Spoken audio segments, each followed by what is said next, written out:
Hey, what's up? Andrew Kramer here for VideoCopilot.net, and welcome to another very exciting tutorial.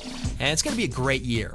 We've got tons of great projects coming out, and I can't wait. And just in case Roland Emmerich is right and the world ends, I want to go out with a bang. And he did that movie where earthquakes destroy LA and Las Vegas, and really shocking. It's supposed to happen this year. What's that called? It's called War of the Worlds. Really good movie. Tom Hanks was fantastic. So anyway, we've got a really exciting tutorial. We're going to be creating this sort of slow motion grenade, and there's a lot of cool tips involved here with tracking and just compositing and things in general. So let's take a look at what we're going to be creating. We've got Sam Loya. It's always great to have Sam. Brings a lot of energy. Let's take a look.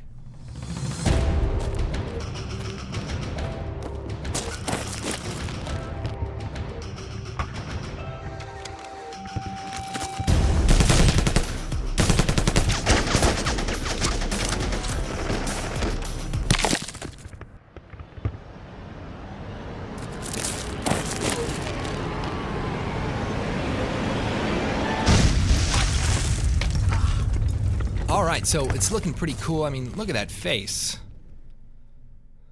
Wow, a lot of action. But basically, we're going to be concentrating on this right here, where the grenade gets thrown and it comes to the camera. Now, in this particular short, I actually used a 3D grenade, and I was able to rotate it and do some cool things. But I wanted to see if I could do it all in After Effects. So what we did instead is we basically filmed some grenades on the green screen and hung it from a little string. And basically what we're able to do is key it out and slowly rotate it, which will actually work pretty good to achieve the same effect. And frankly, I think this might even look better than the CG version. So we maybe not have as much control over the rotation because we're just hanging it from a string. I gotta say, I think it turned out pretty good. So let's take a look at setting this up, tracking, and just dive right in. So here's our footage, Sam Grenade Raw. We're gonna drop that into a new comp. Oh boy. This is gonna get intense. So as you can see, he actually doesn't have anything in his hand and he throws it. By the way we captured this was we filmed it at 60 frames per second, and then we slowed it down even more. So Sam's, I guess, pretending to throw in slow motion. Now that we have our plate here, the first thing I want to do is track our footage. So let's just create a new null object, and we'll use that as our data tracking holder.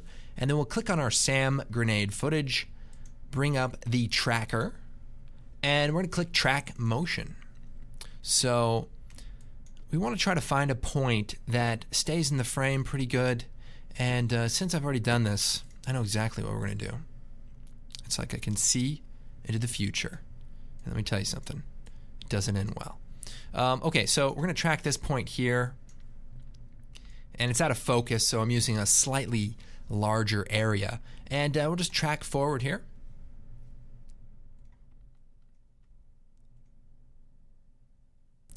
And it's going to run out. So here's what I'm going to do. I'm going to hold down Alt and then drag the search area box, so here, and we're going to drag it right over to this point.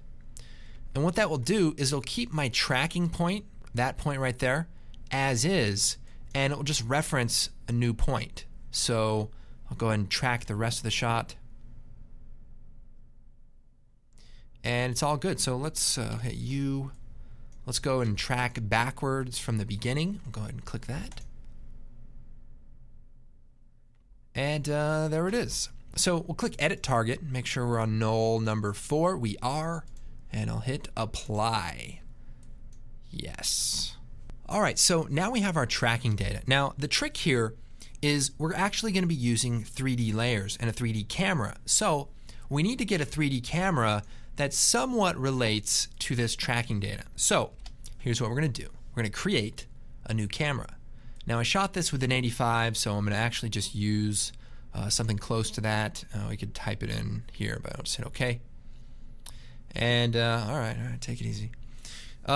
We have that one 2D track point. So how can we turn that into some kind of camera data, camera move data? Well, we're not actually doing a 3D tracking because the camera's not really moving. It's just panning up.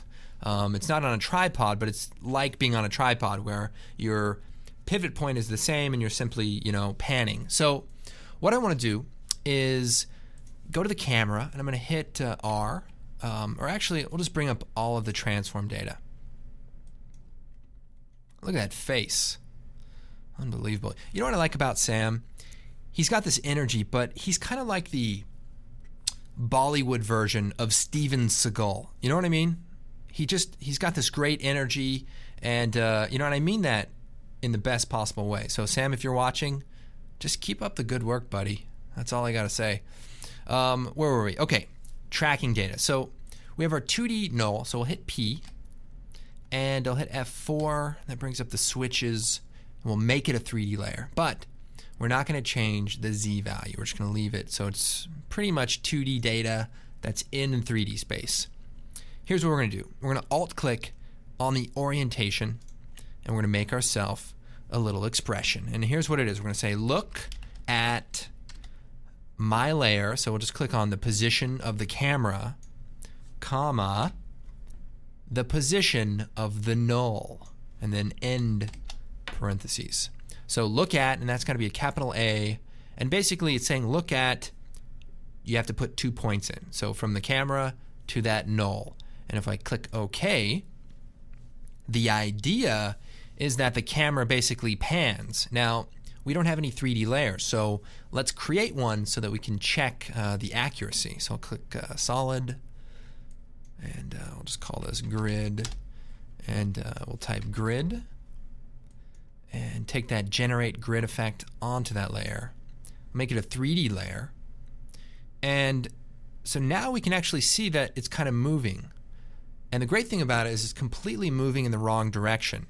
So we want to change that. And I don't mean that actually that it's great. I mean that as a way that we need to fix that. Right.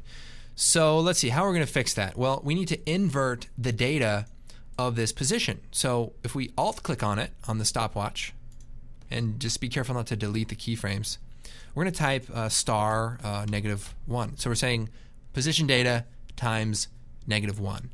And if we click away, things will actually kind of work. So you can actually see that that grid layer is kind of moving based on the camera, although it's not in the right spot. So to fix that, let's click on the position, and if I click on the name, I select all of the keyframes, and then I can actually move this around. So as I move this, the camera is moving. Now we can't see that it's moving, but it is, trust me. And we just want to line this up so that the grid is back in perfect screen space. So then now, go half res here. As I pan this shot, check it out. Our 3D layer is staying relative to the camera position, and we've created somewhat of a pan out of that 2D track data. So yes, hooray for us. All right, so we're halfway there, almost. Look down here and you can see the progress, probably not even close to half, but doesn't matter.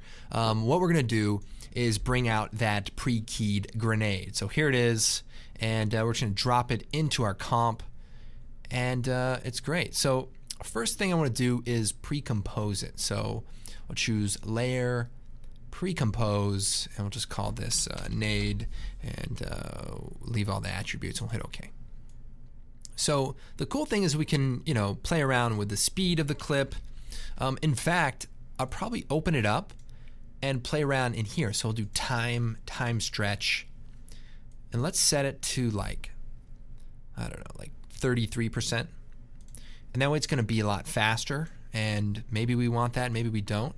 But spinning faster could be kind of cool, and we can see the little glints on the side of the grenade, which will be fun. So here's how we're going to do this. We're going to set it to be a 3D layer, and look at that. It's already integrated. We're done. Almost done. Not quite. So we're going to scale it down. So we'll just scale this thing down here. We want to kind of put it in his hand. So we're also going to rotate it. So we'll just take the Z rotation, and we'll take the rotation tool. And by the way, make sure it's set to rotation, not orientation. And that way when we rotate on the Z axis, it will rotate properly. So we'll just kind of stick it in the hand here. I'd say that looks pretty good.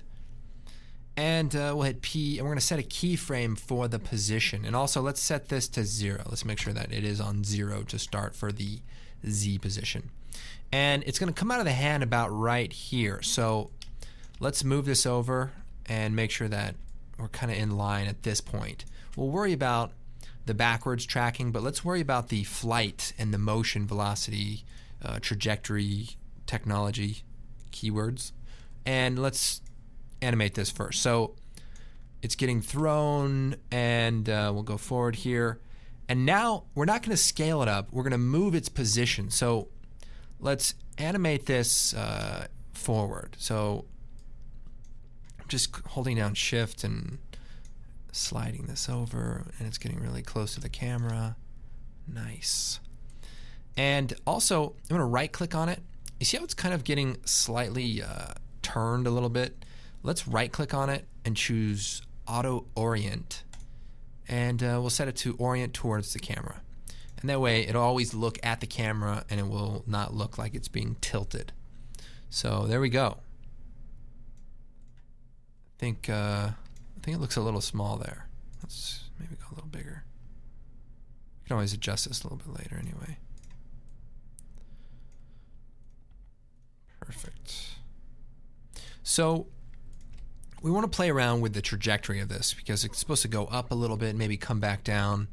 So what we need to do is play with the handles here. So if we click on a keyframe, we can move it. Let's see if we zoom in here, we can get to this one here.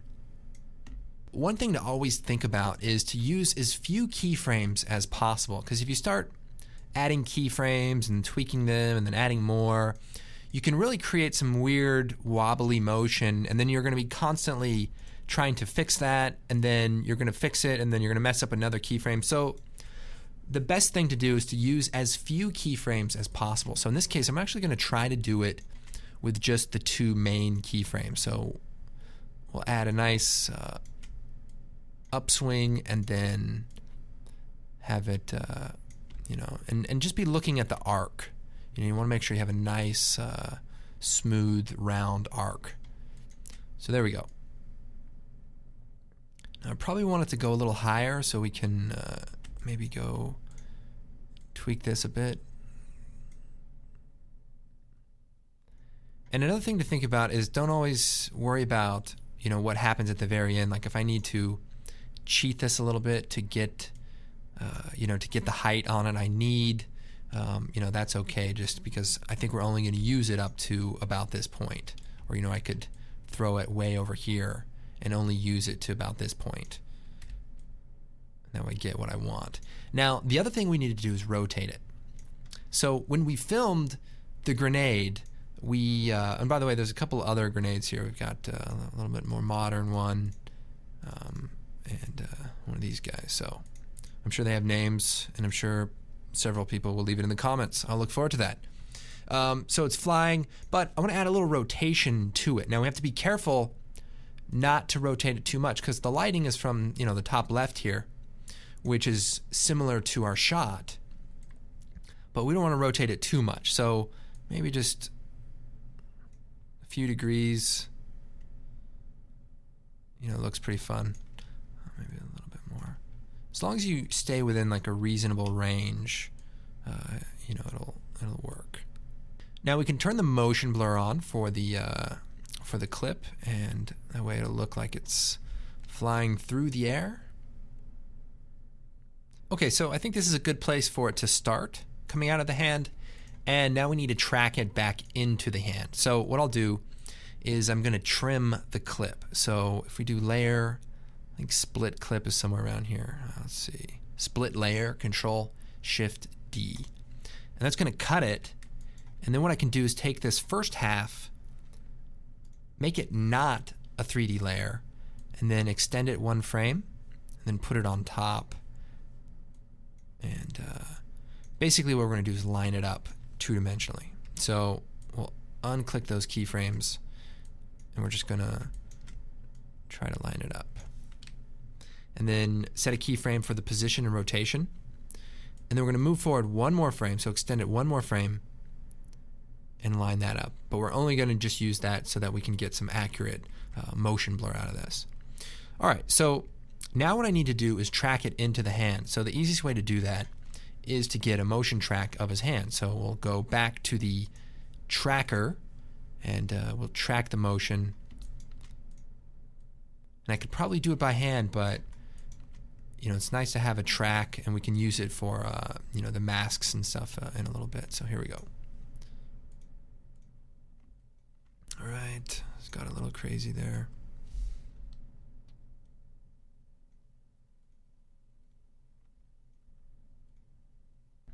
This will just give us what we need. So let's create a new null object. We'll call this a hand. And we'll edit the target to the hand and apply it. X and Y. Okay, cool. So we've got this tracking data here, and what I need to do is link our 2-dimensional grenade to that tracking data. So we'll parent it, and right at this point in time where we've synced the 2 clips together perfectly. So right here we're going to link it to the hand, and then we trim that footage. So now if we go back, it should kind of work. And so now we may want to animate it further to match it. So we'll rotate it just a touch. We could animate the scale just a little bit. So that's pretty good, and we can play with that more. But I think for the tutorial, I think that'll get us where we need to be. So next, I want to create the hand holding the grenade. So we need to do a little bit of rotoscoping, and it's actually really easy. So our goal here is to have our fingers on top of the grenade. So let's take our footage of Sam and duplicate it, and then we'll put it on top of the grenade. So now we have an additional layer, and let's also create just a blank layer that we're going to use for the fingers. And that'll be a mask that we want to be right on top of our footage. So we'll shut that off, and let's take the pen tool and then draw shape around the fingers. So we have the thumb right here. Let's just get like a basic shape. Okay, and then we're going to turn the motion blur on, and then take the Sam clip and set it to alpha matte. So right away we can kind of see what this is doing. We are starting to hold the grenade. We're also starting to realize that this grenade is just like way too big. Let's see what we can do about that. Let's set the scale to like 15. Okay, so that's not bad. Now our finger needs to be tracked, so let's parent it to the hand. So now we're starting to get the idea. It's kind of looking like it's inside of the hand.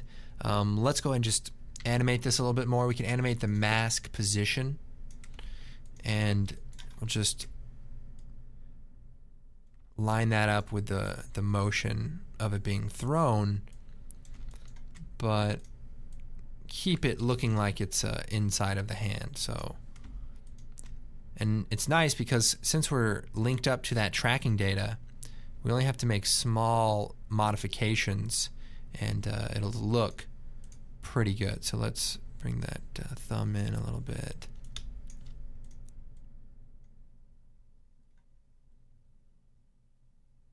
Cool. So it's not too bad. Now let's take a look at these fingers. Do the same thing. We'll create another mask, and we can maybe hide the grenade. And we just want to, let's see, take that finger, and maybe these fingers up here. We'll hit M and set a keyframe, and then we'll turn the grenade back on. So now we can kind of see that hand is wrapped around it. So we'll go back here, maybe tweak these keyframes a little bit. So, and then as his hand opens up, we can just start sliding these fingers off. Now, this part was a little tricky because you have to just kind of decide when it comes out of his hand and the depth. So that's just a matter of when to cut out the fingers and have it just be flying out of his hand. So right about this point, when the fingers are no longer in the way, let's just trim the clip. So Alt N bracket. So that's the basic idea of it flying out of the hand. Now I want to also add a slight shadow inside of the hand just to make it look like it's touching a little bit. So the way we'll do that is using an adjustment layer that goes below the grenade, and we're just going to kind of create a shape similar to the size of the grenade, and then use a curves adjustment to darken the background a little bit, or the hand in this case. So we'll hit F, feather it out a little bit, and we also want to link this to the hand tracking data. There we go. All right, so there's the shadow behind the hand. Now it ends a little bit too soon because of our tracking data, so I'm just going to take this hand null object and just sort of artificially create a few more frames of that track, and that way our mask will follow. And then what I want to do here is keyframe the mask feathering. So as it gets further away, we just kind of soften it, and that way it's kind of tight and then it kind of fades away. So maybe, and we can probably just trim the clip here. And there we go. So again, I'll be careful about this mask and maybe desaturate it a little bit and try to get that shadow color to look natural. Maybe you have a little bit of feathering to start, and then we just want to fade it out. So I'll just hit T, fade out the opacity here. Maybe that keyframe's moving a little bit too fast.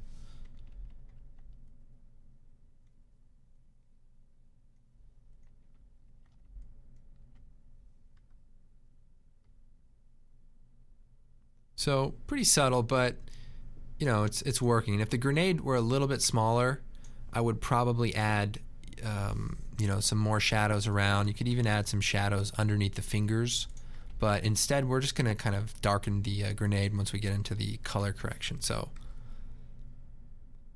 all right, so we've got the grenade popping out of the hand. It's looking good. Now I want to make sure that the grenade is rotated in an interesting way. So like right when it comes out, I want to kind of see a glint of the light hit the side of the grenade. So at this point in time, I'm going to move this over to about here so that the light's bouncing off that side, and that way it pops out and we get a little glint, and then another one right before it, you know, hits the camera. So this is more just about staging what the action is, and I think that looks pretty good. So let's go into the grenade here, and let's just do some quick color correction to match the lighting. So an adjustment layer, we'll do curves adjustment, and then back in here, let's find right about right here when it's out of the hand. Let's go back and set a keyframe. We'll zoom in, and then we'll just go back a couple of frames, and then we'll darken this down. We also want to get rid of the highlight, so we're gonna really just crush the detail. So that way, as it comes out, the light picks it up and actually starts to reflect it, and that looks pretty good. Now the other thing is integrating it to match the color of our shot. So the grenade should be a little bit more green, and so again for this layer we'll just add another curves adjustment, go to the red channel. I'll just tweak that down. Here's what we can do. We can lock the color correction here and go back into this comp, and we can edit the color correction while we look at it in the mix. So we'll tweak it down a bit, maybe make it a little less shiny. And we might want to desaturate it a little bit, so I'm going to add a tint effect, color correction at the bottom there. You'll see tint, and we're just going to just add a little bit, make it look a little bit more realistic. All right, pretty good. So we'll unlock that, and everything will go back to working correctly. All right, so the next thing I want to do is sort of the lens element and the depth of field. So pretty straightforward the way that works. What I want to do is take our SAM footage and add a box blur. Now, you can use a more advanced camera blur like the lens blur, but we'll just use the box blur so that people can follow along. I'm going to just, right as it comes out of the hand, I'm going to set a keyframe for the blur radius, and then as it gets further, we're going to increase the background blur. And we'll repeat the edges. So now we get, a lot more focus on this grenade as it flies out of the hand. And let's take a look. All right, so let's take a look at just adding this lens flare element. It's really easy, and frankly you probably don't even need it. We could just add a glow, but just because we did it and want people to kind of see our workflow. First thing is our footage is a little bit blown out, so before the blur I want to add a curves adjustment, and I want to go ahead and bring the brightness of that clip just down a touch, and then go to the blue channel and bring that down. So that's going to make it more yellow at the top, but I want to be careful not to ruin the tones in the other part of the clip. So just kind of darkening it, adding a little bit more warmth up here. And also, since we use a copy of the clip, I'm going to copy the effect there and paste it to the SAM fingers so that everything goes together. So, bam, right here we see it flying out. Let's add our lens flare. So we'll choose a new solid and make it black, and we'll hit OK. And then we're going to do optical flares. And by the way, this is just an optional step. You can use other techniques, but we're going to go into the options here for optical flares. And we have all of these really cool lens flares to choose from, and we even have some of the pro preset ones that could be fun. But for this particular shot, I want it to be very subtle. So I'm just going to clear it all, and we're just going to add a glow, and click on the global settings, and we're going to add a lens texture. So I don't know. This looks pretty good. We'll hit OK, and we'll set the transfer mode to screen. And then we'll change the color here to be a little bit more warm.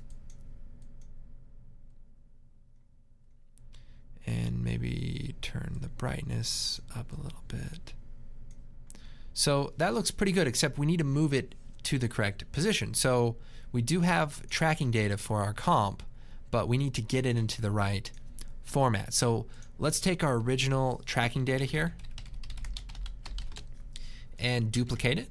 And we'll bring it up to the top here, and now we'll just use it as the lens data. And I'll hit U. Now we've got this expression on it. Let's just select that and delete that. So we just have the original keyframes for that layer, and there it is.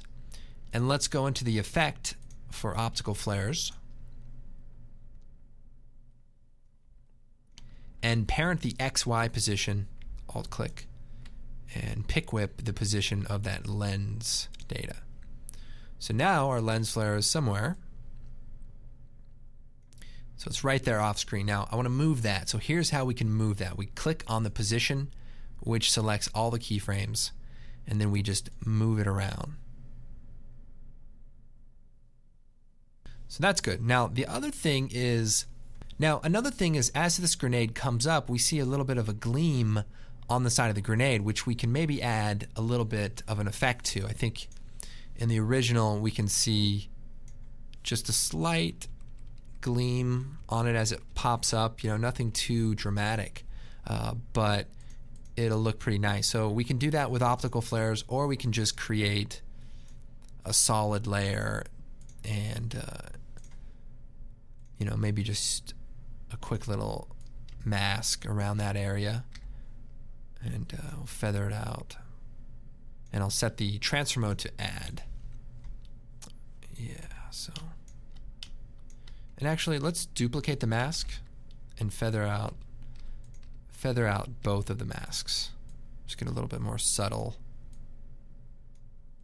Nice. And then we'll scale this down too. Hide the masks.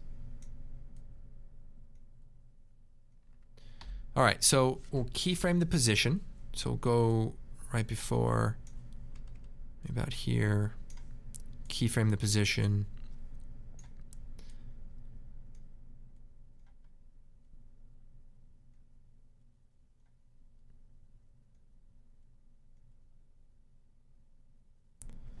And then we'll just hit T and then keyframe the opacity. So we'll turn it on. It gleams, and then the gleam goes away. And we probably don't even want it to be that bright. I mean, it should just be very, very subtle. All right, so that looks pretty good. Just a subtle effect, just gives it a little bit more, realism. And then we could add another one here, which I'll just skip, but you can add that. Let's go and take a look. There it goes, flying through the air. Very nice. Now, remember, these kind of techniques, integrating elements into a shot that's, that has motion, there's really lots of different possibilities for what this is. And even so, I was able to use a 3D render of this plasma grenade, which one of our modelers, Stefan, put together. And it's, just a cool futuristic looking grenade. And here's an idea of what that might be able to look like. So let's take a look. Same thing, maybe it starts lighting up and then, blows up. And this particular one would probably kill everyone, I guess. Maybe it's a nuke, who knows? Starship Troopers, anyone? Yes. I really encourage everyone to kind of experiment with different ideas. Here's another one here. It just looks so great. You have that gleam on the box, and it just comes flying. I mean, it just looks so realistic. Got the sun spot right there. Anyways, listen, I hope you guys enjoyed this tutorial. We've got tons of things going on the website. Be sure to check out our blog. We've got a Twitter account, @VideoCopilot, and also check us out on Facebook. We are there somewhere. My name is Andrew Kramer, and I hope you guys enjoyed this tutorial. We will see you next time.